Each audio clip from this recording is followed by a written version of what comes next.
This is a podcast where real doctors discuss fake medical situations.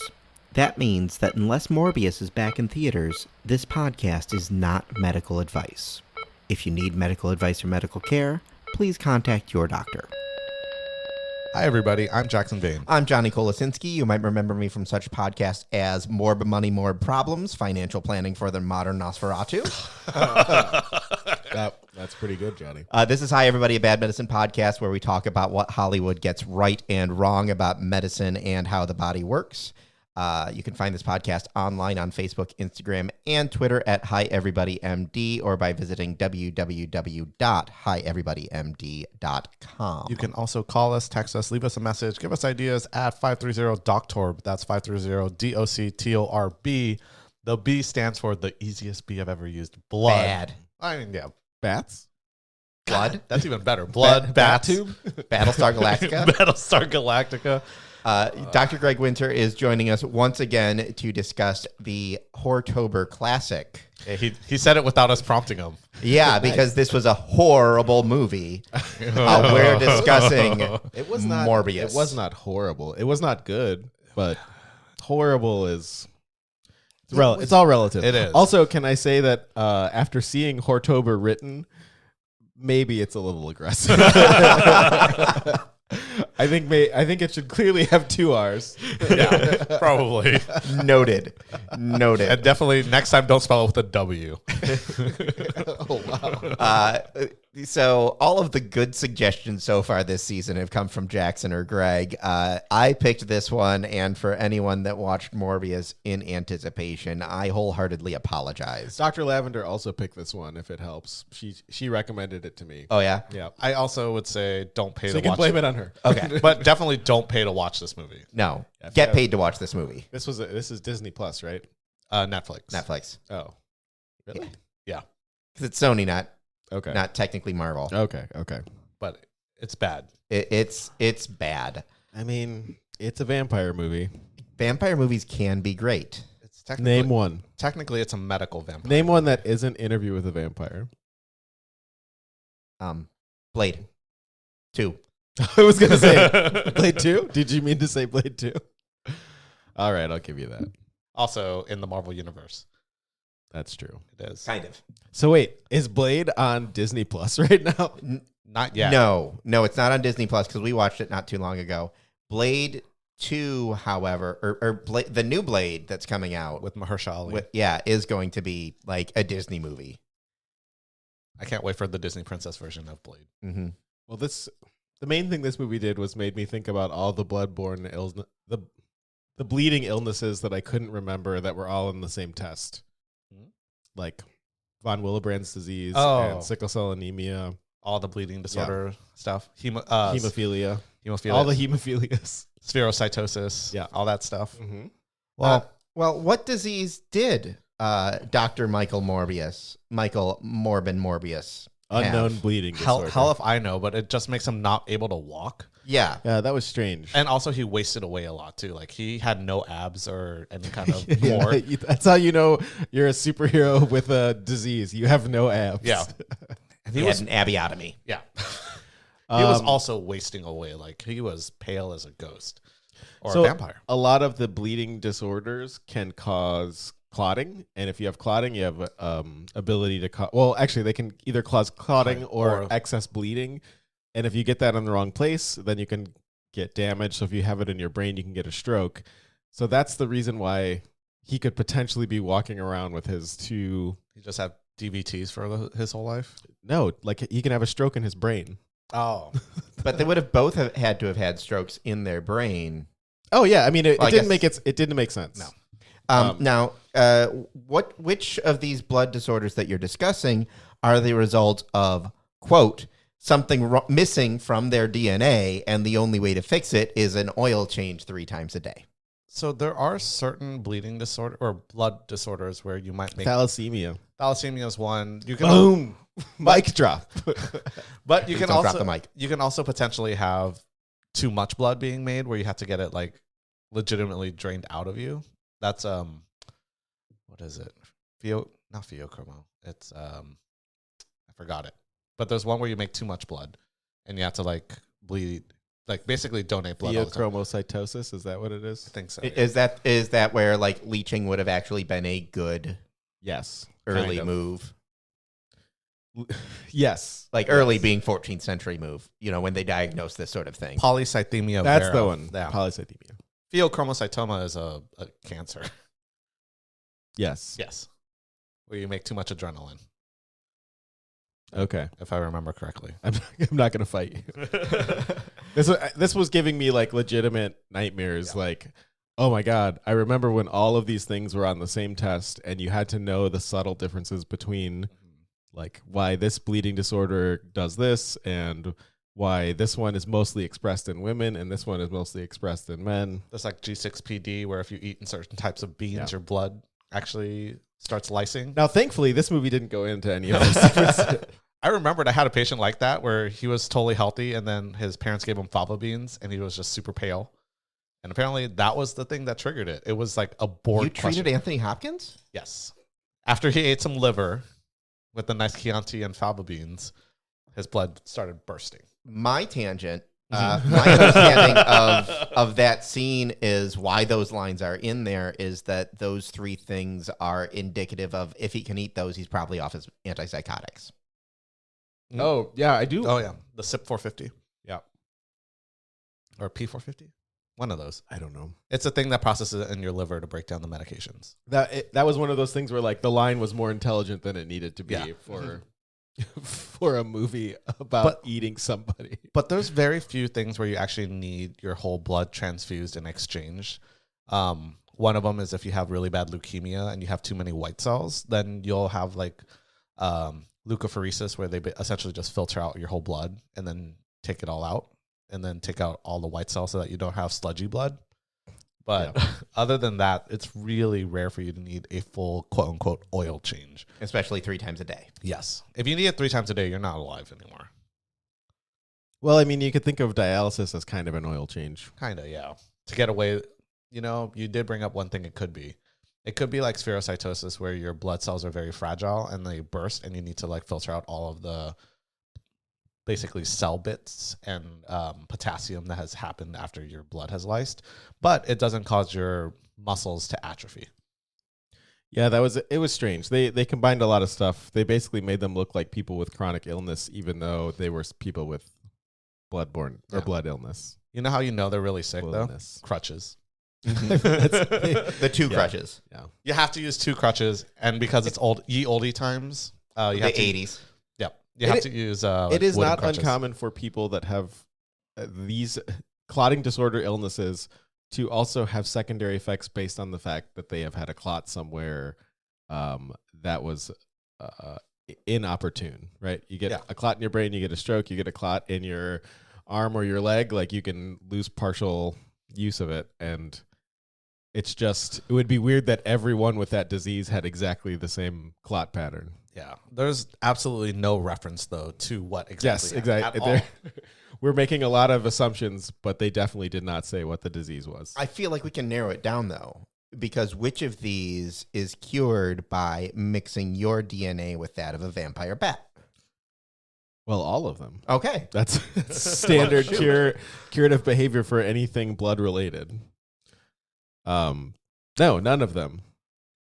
I feel like what would that sort of gene splicing do is far beyond the scope of this podcast because it's wacky.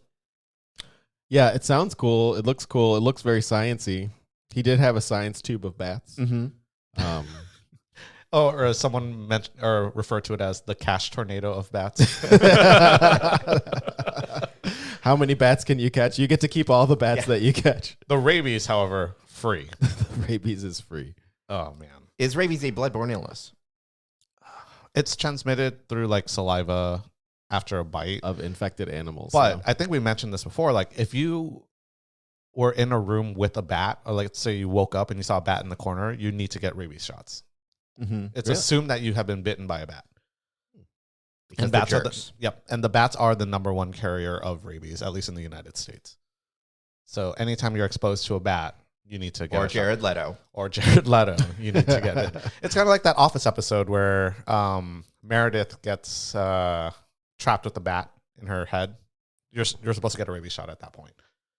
You know, one of the things that they do for rabies is they will induce a coma, right? Rabies can cause a pretty significant fever, and it does some other stuff. I don't know. Hydrophobia. That would have been worth looking up. But one of the ways, there is no treatment for rabies directly, but one of the things they can do to try to protect the damage to your brain is to induce a coma. And interestingly, in this movie, one of the girls in the beginning is affected. She's having a blood crisis. I'm rolling my eyes. But they're like, we need to put her in a coma. And that doesn't make any sense. Yeah, her blood was really blooding. Yeah. Yeah. And then they just gave her like one push of propofol and like, you know what? Good enough. Good enough. Do not protect your airway. Yes. But propofol for sure is, you need to do like a full like drip. Propofol, if it sounds familiar, it's the thing that the cardiologist Michael Jackson had used and killed him. Yeah. It was inappropriately using propofol to induce sleep in Michael Jackson. Probably because Michael Jackson was inappropriately using other medications to stay awake. I do appreciate that they use the same like nose doctor as Michael Jackson. Yeah, I was going to say. They inappropriately introduced Michael Jackson's nose into vampires. Yes. He did really look the same. That is one of the side effects of Morbin, is you get Michael Jackson nose. The reason that they wanted to induce the coma in that character is her temperature was spiking and her kidneys were shutting down. Is that a reason to do that? Is that no? It definitely is if things are happening in your brain, that's a way that they can semi-protect your brain, but that's too specific. Like, that's a very neurology specific question. You might be trying to reduce the metabolic load on your brain by putting someone in a coma, but if you're going to use like propofol, you need to use some other medications to help too. Also, treat her fever. If you're worried about that. But also you have to keep giving propofol, right? Propofol's not a one-time dose. It is a drip, yeah. But also you should be using like some kind of other medicine to bring the fever down. This is one of those situations where this is where everyone thinks your fever is going to cause her to have more brain damage. It's something else that's causing all of it. It's the sickness that's causing the brain damage, not the fever itself. I have a new Hi Everybody drinking game because it's come up the last 4 episodes. How much? Anytime a fever is supposedly causing brain damage, everyone drink. Jackson's died. Jackson's in a coma. My liver would not handle that. And then I would have hepatic encephalopathy, which causes me to have a fever. Then you're going to put me in a coma. Because you're going to have brain damage. Correct. You could also have clotting disorders. Yes, that is true. Man, just full circle. You just brought it all the way around. Yeah, your liver controls a lot of your body's clotting disorder or clotting enzymes. And when you have cirrhosis, which you can get from drinking too heavily, then your clotting factors can be messed up. And so one of the things that can sometimes be an initial presenting sign of people who have cirrhosis is they're bleeding from places. And it's usually from their butt because that's an easy place to bleed from. It is.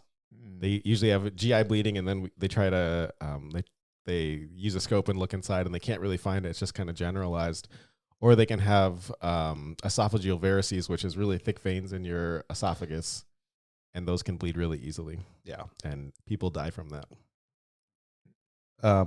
I was going to say, I looked through my notes and I did find one thing where they said they needed to create anticoagulants to help with their disease, which might be a hint, but also not a hint at all. It's very general. Yeah.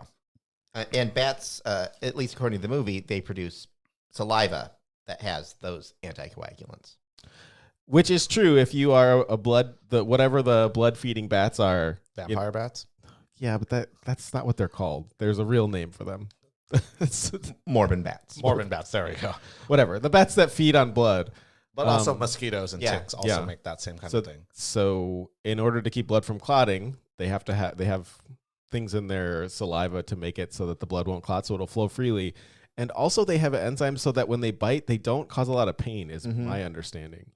Which is the reason why if you have a bat in the room, you have to assume you get bit. Yeah, okay. That is why. This all made no sense at all. And then they said they're going to do more experimentation about bats on a boat. Yeah. There was no reason to do any of that. Well, the reason for that, according to the film, is that these blood transfusions have to be performed in international waters. But you're doing experimentation on yourself. Yeah. You don't need to do that on international waters unless you procured the blood illegally. But even then, who knows? Yeah, so I mean this would be talking about specifically scientific method and scientific study where when you're trying to come up with a new therapy, the first thing you do is kind of do it theoretically, where people may even think this molecule looks like a molecule that might fit into a space on someone's body that we're looking at affecting. Let's simulate. Right. So then you can simulate that. Then you can actually build that molecule. Then you inject it into rats and see what happens. And that's like phase 1 testing. Or scene 4 testing in this movie. Scene 5, the rat comes back. What phase is it that is human studies? Is that phase 3 trials? I don't remember. It's 3. Okay. But basically, if you're going to test on humans, there's a lot of steps you have to go through before you can do that. If you're going to do stuff to yourself, you're allowed to do that. Yeah. You don't need to have any pre-trials. You can inject yourself with whatever you want, but also you have to deal with the consequences of it. Like becoming a vampire. Like becoming a vampire. Like, oh man, I didn't want to hang from the ceiling today. God, this is not what I signed up for at all. How about those gunmen? They're pretty aggressive Yeah. for no reason. We clearly hired you to guard us on this boat. Yeah. And then the power goes out for a split second. So they send someone down there with a assault rifle to check on it. And then the vampire alarm goes off because they have a dedicated alarm for what if vampire, because no one hit a button. No. It did. It just kind of happened randomly. I was just kind of going back in that same scene when they were giving him the meds. He had like all these little clips all over his body. And then she injected him with medicine, and I'm presuming into his spine laterally. Yeah, there's a lot of things you got to go through to get to your spinal cord. That is not the way to do a lumbar puncture or any kind of epidural, I would say. Maybe he needed the crutches because his spine was sideways? Well, I mean, if you inject like that, that's how you end up walking with crutches, because you can do there we go. The spinal cord. And keep blood forever. You come directly 90 degrees to the back, basically, if you're going to inject into the spinal cord, and aim towards the belly button. And there's a whole procedure of how people are supposed to sit, how the bevel of the needle is supposed to be in order to make things as safe as possible when you're injecting. Yeah. The way I explain it to families is where we're injecting, we're way below the spinal cord itself, and we're just with bundles of nerves that are kind of floating around. So if you try to stab a piece of spaghetti boiling in water, you can never really hit any of the pieces of spaghetti. That's a fun game for your next party. Stab the spaghetti. Stab the spaghetti. But it kind of paints a picture that it's really hard to cause neurologic damage. However, in this one, he clearly has some kind of neurologic damage because he goes into a seizure. What level did she try to inject? It really looked like thoracic spine, and she probably went through some kidneys on the way in. She just went from the side. Yeah. A couple of them. She went through a couple kidneys. When you actually do that procedure, you go in through the spine. You have the person bend to expose the spaces between their spine, and you go directly into that spinal column. Yep. You don't want to be passing through anything else. No, just through like some muscle. If anything, because you do have muscles that overlie your spine. But then he goes into a seizure, and then the first thing they do is tie him down. They tie him down in advance because they were planning for the seizure. So that's a bad idea. Mainly because you don't want to tie anyone down with the seizure, because you can actually get muscle breakdown if they're shaking for a long time in those restraints. You can actually get rhabdomyolysis with that too. Yeah, you wanna stop the seizure. You don't just want to stop them from flailing around. Yeah, I mean, this is a very specific thing where they're trying to do stuff knowing that he's going to have a seizure. So maybe there's a reason for them not to try to break the seizure. But if somebody has a seizure, step one is to stop it by giving medications and stuff. Good thing they did. They didn't try to stop him from swallowing his tongue, which is impossible to do. You can get your tongue being really like floppy and maybe blocking it a little bit, but it's impossible to swallow your tongue, which we hear all the time. Also, if there was a way to fake a seizure to make doctors not think you had a real seizure, that is the way to do it. Oh, yeah. The old floppy flops, which when we get patients who have like psychogenic non-epileptic seizures, that's exactly how they act. That's doctor for faking it even if they're not consciously. Yes. So there's something, we used to call them pseudo seizures. Now they're called psychogenic non-epileptic seizures, aka PNES. PNS. PNES. PNES. Yes. But they flop around and they kind of do the same thing. That usually when you actually see someone with a seizure, they're flexing and extending their arms or their legs over and over again, not so much just flopping around like you're a fish out of water. And I think that's what Jared Leto was doing. So seeing that, and that's how people learn what seizures look like. From watching Jared TV. Leto. From watching, mainly from Jared Leto. So No, but I mean, there are a lot of people's ideas about what happens in medicine comes from television, and the things on television are done for visual excitement as opposed to accuracy. And thank goodness they are, or else we wouldn't have this show. That's true. this is like a public health lesson. We're teaching people about what things should look like sometimes. But yeah, that whole shenanigans was messed up. There was a lot of shooting, a lot of morbin, a lot of eating blood and biting of necks. You know what there was not a lot of? Say it. Blood. Yeah. There was not a lot of blood. The number one complaint of all of our horror movies, I guess. All of our movies. Yeah. Which is very strange for a movie about blood. It is about blood. Yeah. Mm-hmm. Yeah. The whole the vampire thing was a and side bullies. story. The fifth word, blood and bullies. The fifth word in the Netflix description was blood. Yeah. And there was still not enough blood. What was the Netflix description? It had blood doctor in there. I don't know. That might not be the exact fifth word, but it was like blood doctor. He is Also called a hematologist. He is technically a hematologist in the comics. Yeah. Oh, really? Yeah. My in medical school they assign you to a like mentor who's supposed to be there when things get a little bit rough. And so mine was a hematologist and named Michael Morbius. well, I remember I failed a hematology exam and she brought me into her office and she was like, well, what's so difficult about hematology? And she was literally surrounded by blood degrees. Just like, well, I get that it's easy for you, but Hematology is really hard. it's a lot of subtle stuff looking through a microwave. Well, there's your Microscope, problem, Greg. yeah. Microscope. There's your problem. Looking I through the keep microwave. microwaving all the specimens. It just keeps turning brown and then bursting. What the heck?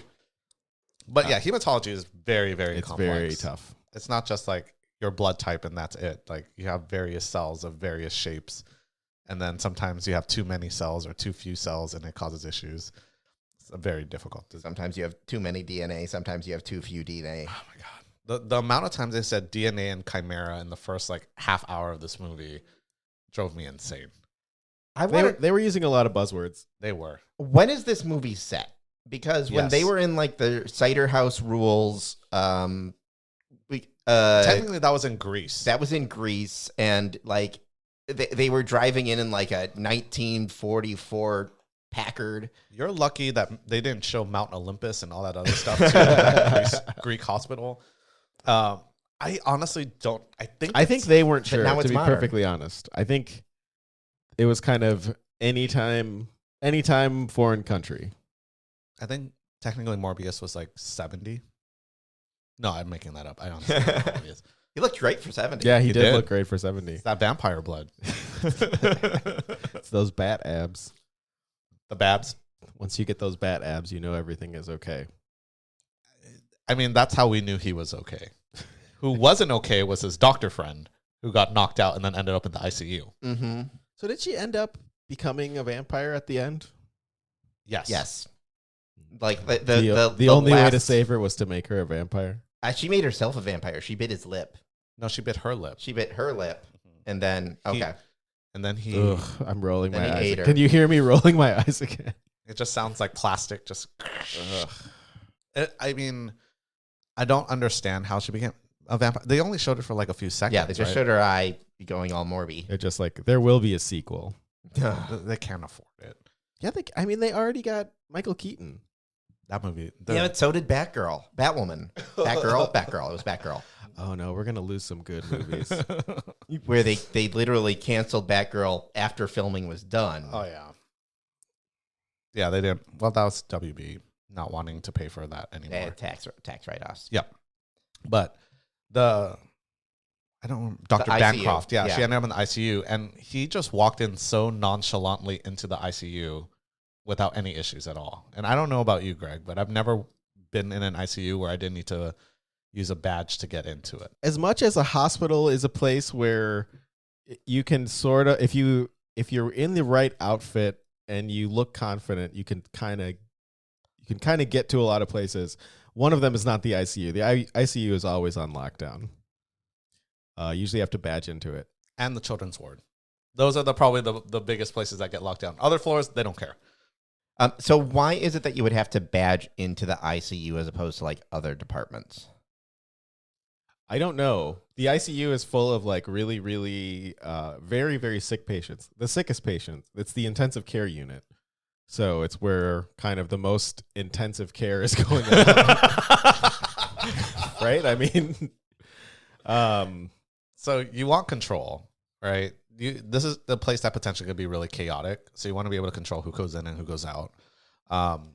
Silence is nice because it promotes healing, which is also a very important thing. But also, if it's like a trauma ICU, which like one of the hospitals I worked at had 3 different ICUs, you don't want someone who shouldn't be in there finishing the job. Like, for example, a physician who might be a person of interest in the murder of 8 mercenaries on a boat just outside of... Yes. You wouldn't want that physician in the ICU of the patients who were still alive following that attack. Yeah. Huh. Interesting. So you do that by controlling the access to the ICU. Yeah. I mean, there's a few places you need to control access to, and that definitely is one of them. Instead of controlling access, could you just, for example, control lighting and have the lights just slowly flicker on and off as someone's walking down the hallway, possibly being, pursued by a vampire? Honestly, if I had a hallway in the hospital that kept flickering like that, I would not be at that hospital for a bit. There are... So part of the new things in healthcare are saving money, and so that is some of the stuff that happens in newer modern hospitals, where like if somebody isn't around, then hallways are always on though. I'm not saying what's on and off. I'm just saying like it detects you and it moves. The lighting moves with you, right? It's efficient. It saves money, but it's also like not appropriate for a hospital. Like, that's not what you want in a hospital. Wasn't there an episode of Silicon Valley where certain people couldn't access the... No, that was Better Off Ted. That's it. Where they had to have... The black character had to have a white person going with him at all times. I believe it. Because the light switches wouldn't turn on when he walked in the room. Better Off Ted, by the way, is fantastic and is, should not have gotten canceled. That is one of the better shows on TV that got canceled very, very early. I agree with you on that. Oh, the other thing is, this is going back to when was this movie set? The ICU chart was still on paper. Yeah. And just grabbed it and looked casually through it. That's a very thin chart for someone who got seriously hurt. You would expect it to be a much thicker chart. 3 pages. Yeah, it was 3 pages. There are sort of day working charts versus the patient's full chart. So that might be the setup that the ICU has. But basically, in every hospital in the U.S., everything is on computer. It is federally mandated that your charting has to be electronic. Yeah.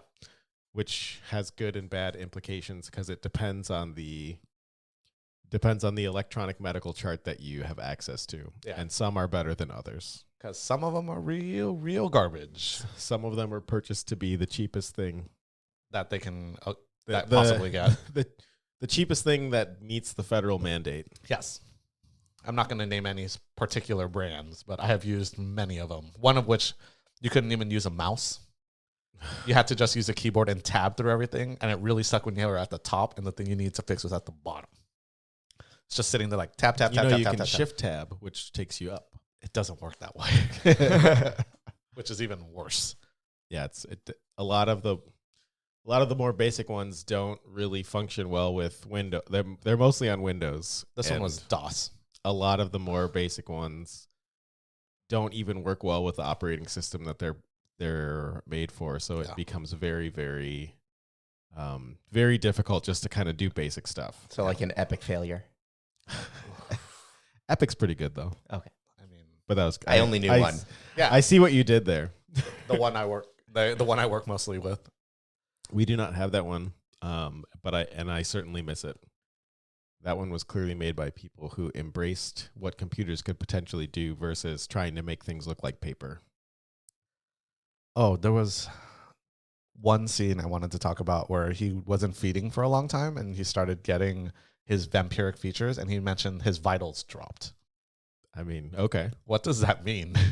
I've never used that term before. I say vitals are dropping. Like heart rate dropping, or heart rate goes up? Yeah, they're dropping. I mean, that's...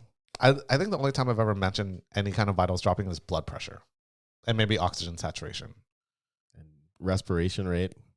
Usually I guess because in my world, they breathe faster for a while and heart rate goes up for a while and then it goes the other way. But you would think in a period of stress, your vitals should kind of spike.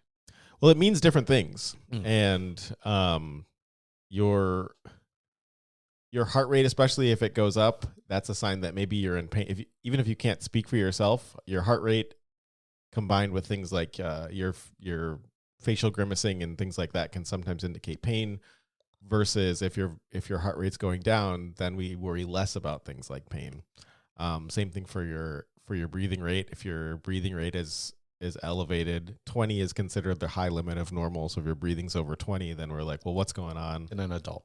Is that 20 respirations per minute? That is a very good point. That is in an adult. It's someone over 18. Yeah. Yes, 20 breaths a minute.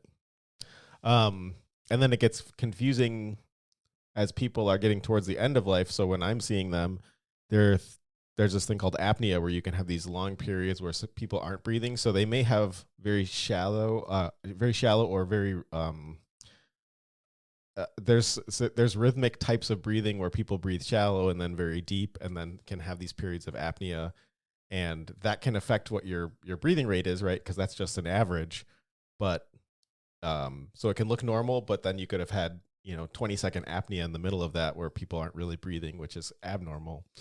But it's not really abnormal for me. It's just signs that people are getting closer to the end. For us, it's like, oh crap. Not a good thing. We'll sit there and go, has it been 20 seconds of not breathing? Stimulate, shake them, or rub their chest or something like that.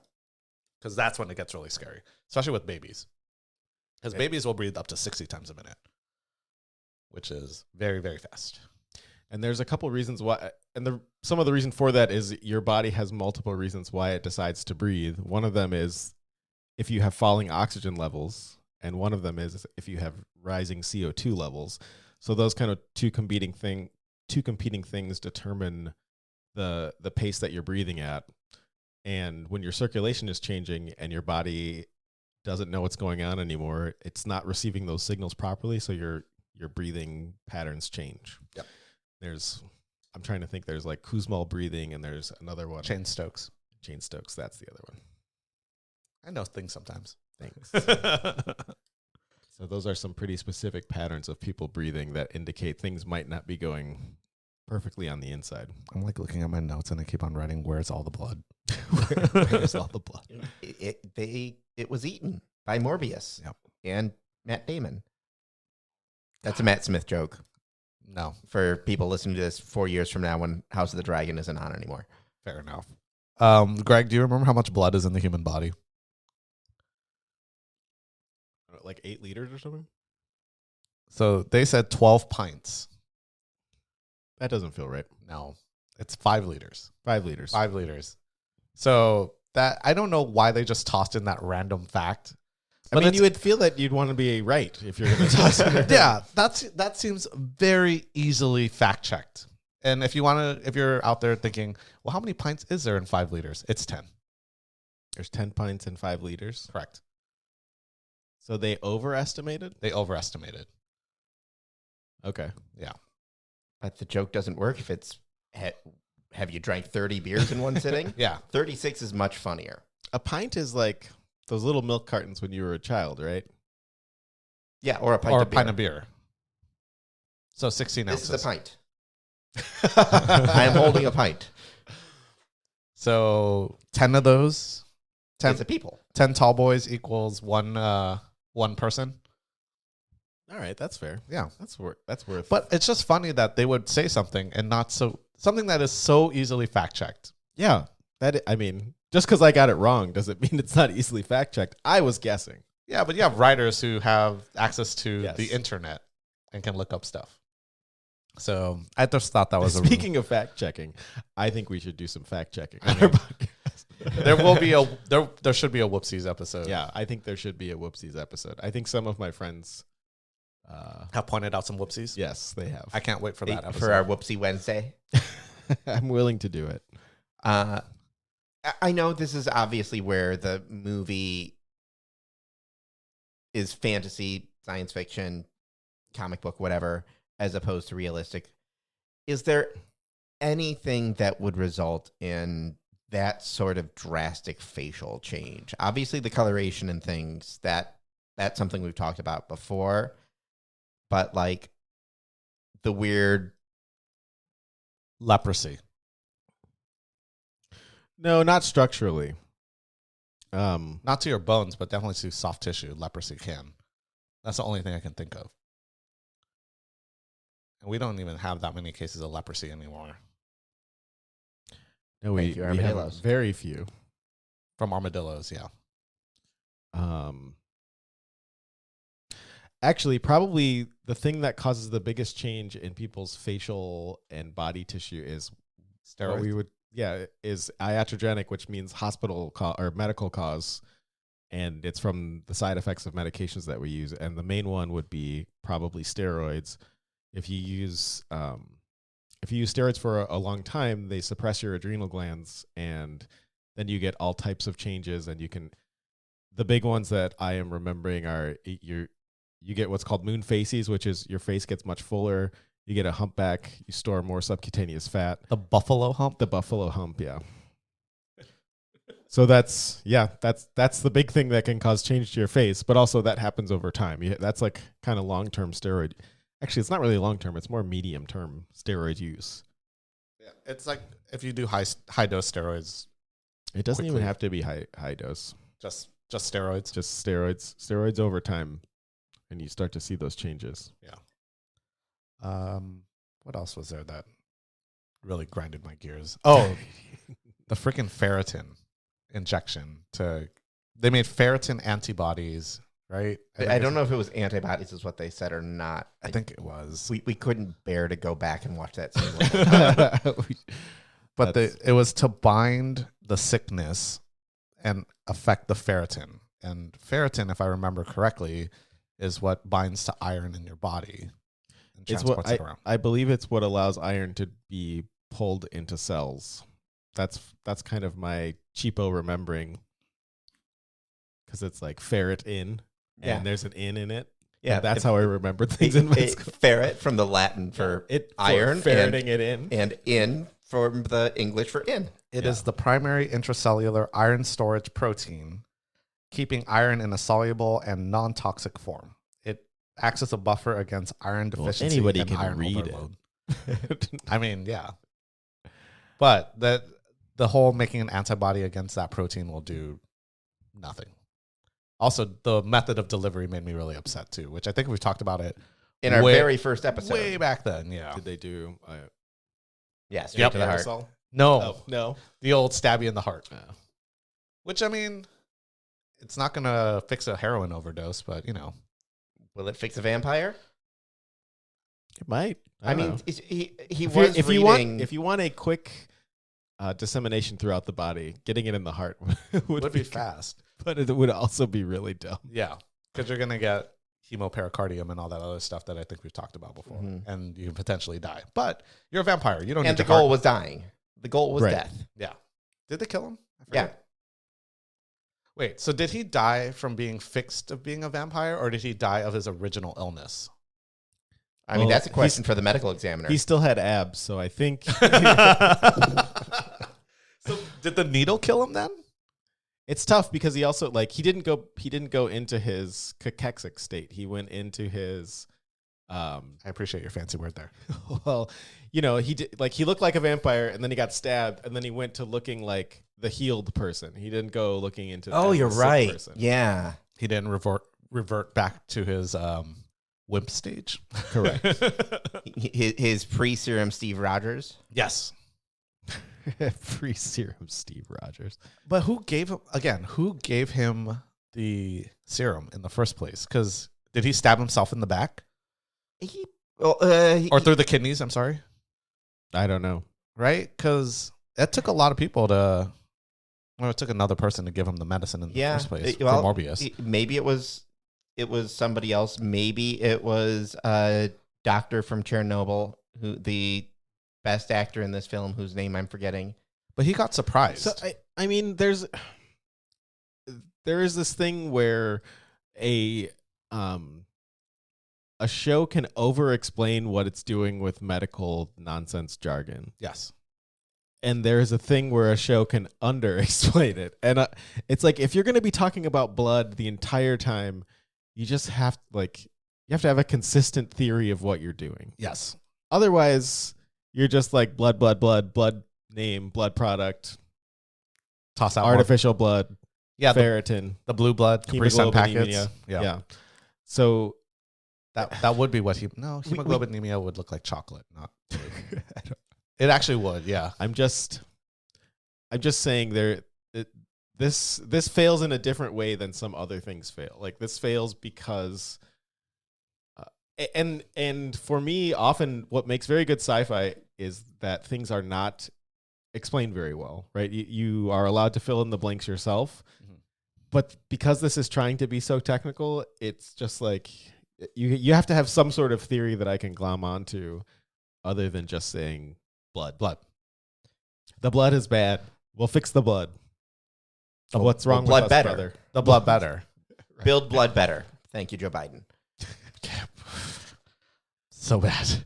But also, like, making fake blood, too. Like, yeah, that was something that we didn't talk about, was the reason Michael Morbius got so famous is because... He wrote the premise for True Blood? Yeah. Exactly. Yeah, he created a fake blood that was usable in people and apparently shelf stable because he stole it out of some EMT bags that were literally sitting on a porch stoop at one point in time in the sun. But also that your body adjusts to like an opioid, which is weird because he needed more and more blue blood in shorter and shorter amounts of time. He was not accommodating. Was tolerant. He was becoming tolerant to his blood medication. I'm glad he's not intolerant. It's true. It's RH negative. Yes. But that whole scene just made no sense in general. I just hated all of it. I don't understand why it had to be. I guess they had to stylistically show it as the blue stuff instead of the red stuff. So that you'd know whether he was eating people blood or not people blood. Yeah, and you just can't keep blood in the refrigerator for that long without it just breaking down. Because you need an anticoagulant like a bat. Well, not just that, but the blood in the pouches eventually can go bad. So a lot of times we'll just freeze it and then thaw it out when we need it. You can't just have it in the refrigerator for I thought it was strange as he was making the stuff, he had 3 bags hanging at the 3 like teeny tiny bags. Like, that's not how you would do this. No. You would be using a bag at a time. Yeah. When he was making the chimera stuff. Yeah. Also, I know I'm not a real lab scientist, but I think centrifuging vertically doesn't work super well. Like a Wheel of Fortune. It looks much better. It does. They have an actual centrifuge in Outbreak, which I was recently watching, and it's definitely flat on the desk. Otherwise, every test tube isn't the same amount of weight, and so if you had a vertical one, it would be very unstable. Yeah, because you have multiple lab value or lab tubes that you've drawn, and like some are more than others. And even the tubes themselves are bigger than others. And if you got to centrifuge them, you got to spin them. I would never have thought of that. Yeah. It looked cool, but it does nothing. Did it look cool? Nothing about this movie looked cool.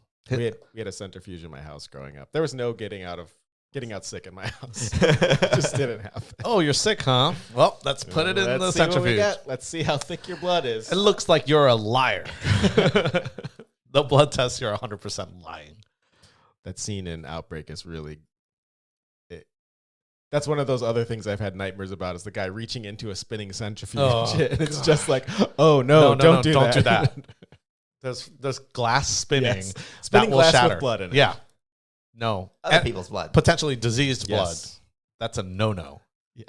Ebola's back, by the way, too. Side note. Nice. I know. It never left, but it's back now. We're doing it. Yeah. Speaking of blood diseases, There is enough blood with Ebola. There is. There's too much. Yeah. That is a scary one. There was one other medical thing that made me kind of cringe was when he was breaking his hand. Morbius is breaking hands. He goes, I'm breaking your phalanges while he's holding the bottom of the hand, snapping it. He's like, say hello to your metacarpals. And then he squeezes up top. Oh, that's not right. No, it's not. So your phalanges are the things that thing. mm-hmm. And then Oh, there they go. and then your metacarpals are below that. Yeah. So if below your fingers, there's actually another long A bone. set of things. Yeah. Sub-hand things that are long that are below there too. So This is worth having a link to look at. yeah, I know. I'm trying to like explain Yeah, it with my hand here. And you're actually doing a good job if you know what you're talking about. Yeah. By Wednesday, give me an illustrated image in Canva that I can toss on the show notes. Okay. I'm giving you a deadline. That's fine. But that, again, this is one of those very easy things Yeah. that you don't really need a medical professional for. You just need Wikipedia. Right, especially if you're going to be like, I know this word, but I don't know quite what it means. Yeah, let's just throw it in the script. And that point in time is not a writing issue. That's a directing issue. Those are all parts of the hand that was accurate. Right. Correct. Where like it's you're squeezing too high here. Right. Well, that's why you have a medical person. Mm-hmm. That's why you hire us, not me. I mean, you can hire Johnny. You'll just get Morbius too. I'd say Lost in New York, but it's already in New York. Oh, Right. man. It's Is it part? It's part yeah. of the Home Alone universe. It's Morbius 2 more harder. I wonder what booby trap Kevin could have come up with for the bat tube. I would assume that's already booby trap because those bats haven't eaten all movie. That's true. Those bats are going to attack you no matter what. And I think it's Morbius thinks he's controlling the bats, but really they're just The bats are controlling they're him. just hungry. They're like, we're gonna fly at that food. There were way too many bats that were released at the end of the movie for the number of bats in that catch tornado. We don't know how tall that cash tornado You're right. was. That could be $1 million cash tornado. It could Yeah. a million, Million bat cash tornado. One of the earliest things we saw in the movie before knowing that Morby was a doctor because he said, I am a doctor. I forgot about that scene. It was him with Dr. What's-Her-Face. Bancroft? Dr. Bancroft came into the lab and saw this tube full of bats and said, essentially, I'll paraphrase here, why is there a tube full of bats here? And how did you get it here? It's like, well, I'm a doctor. He said, well, I'm a doctor. Number one, how would that happen? What, getting all those bats? And installing the tube full of bats, the bat tube, Very, very careful. over the course of a weekend. Maybe it was Labor Day weekend or something. We don't know. He knows a guy. Yeah, we'll find out in Morbius. Oh, you don't too. have a bat tube guy? Yeah. I got a bat tube I guy. got a bat tube guy. I know that guy. Number two, would bringing in a tube full of bats have put her medical license at risk in the way that Morby was concerned? No. I don't think so because they're running a lab. They're running a research lab, Yeah. and in research labs, lots of stuff happens. Like many What things happens in the research lab stays in the research lab. It's many things go right. They're doing research. You're doing research on animals sometimes, and like then you got to get animals in there. So You bring up a good point that I just thought of now, too, is that tube was real clean. it was It was not filled with that guano. tube. That tube was not realistic. Yeah. Okay. There's nothing about that bat tube that was If realistic. I learned anything from Ace Ventura, It's guano. there is not enough guano in there at all. No, bats are kind of gross. They're disease. that's not what it is. It's when a bat hits a window, they leave a mark, right? So bats flying around in a bat tube, You're right. I don't know how else to explain. And I don't mean when a bat. I don't mean when a bat splats against the wood. I mean like it's an animal that's gross, and if it touches a window, it's leaving grease marks. I have a dog, and I have cats that hang out in the yard, and just from dog nose prints, that window is right. Also, let alone. Now imagine if your dog was spinning around real fast in a tube. Well, forget rabies. Well, forget the bat. You know, at some point, someone pressed their face against it, going, "Look at all the bats." Their face, if we're lucky. I'm just picturing Charlie from Willy Wonka and the Chocolate Factory. The schnozberries taste like schnozberries. The bats taste like bats. I mean, that is nothing about this seems realistic, and I'm very upset that we had to watch this movie. You're upset. I did not enjoy this movie. No, you should have eaten that Chipotle. That would cause tummy upset later, potentially. I don't know. Is this movie good? No. Is it Chipotle horrible? delicious? No. Yes. I'm indifferent towards it. So you're indifferent about the quality of the film, but the human centipede bills itself as 100% medically accurate. If that's the case, how do you feel, and how would you quantify the medical accuracy of Morbius? I would give this, I want to say like a 9%. Wow. It's pretty bad. There are things in it that are accurate. Like blood? Yes. No. The blood is not one of the, blood's not real. The blood's not one of the more accurate things in it. It's doctors and pharmacists prior to kind of this generation they were more scientific. Like they did more experiments. They like literally looked at stuff under microscopes and made comparisons, and sometimes developed drugs on their own. Now all that stuff is very much done by larger corporations and universities. Yeah. So that, I mean, seeing someone kind of in their research lab is pretty, he's very focused and very, he's not a practicing doctor, right? He's just a researching doctor. But he's also, he turned down a Nobel Prize. Oh God. Rolling my eyes again. Did he? Yeah. At the very beginning of the movie, he turned down the Nobel Prize. It's really hard to accept the Nobel Prize if you're going to morb. Though this does open it up to the sequel, Morbius University. Get out. I'm shaking my Get head. Fired from my own podcast. Oh my God. He did, one of the things that did happen in this movie when that girl needed to be placed into a coma is he ran up and listened to her heart, but he did it by putting his ear on her chest.